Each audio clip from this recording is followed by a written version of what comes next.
আসসালামু আলাইকুম গাইস, আমি এখন অবস্থান করতেছি একটা আমের দোকানের সামনে। তো এগুলা কি আম, তো আমরা আম বিক্রেতার কাছে জিজ্ঞেস করবো এবং কি আমটা কেমন হবে বা আম ভালো কিনা, আম মিষ্টি লাগবে কিনা, এই টাইমে আসলে আমগুলা কেমন হয় আমরা তার কাছে জানার চেষ্টা করব।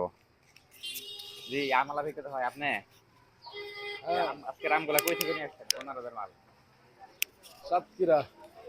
কি আম রে ভাই? এটা হিমসাগর। মিষ্টি হবো এই টাইমে আম?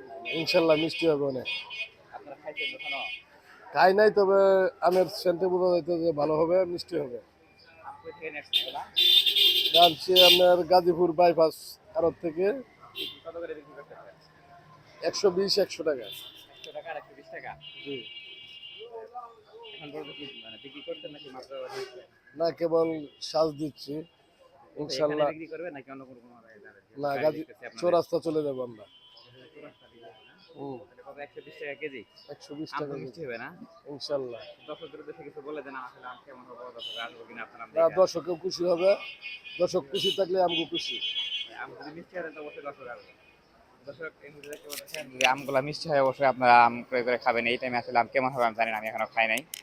তো যেহেতু আম দেখছি চোখের সামনে পড়ছে, তো দেখি কিছু আম নিয়ে খাওয়ার চেষ্টা করবো আসলে কেমন লাগে।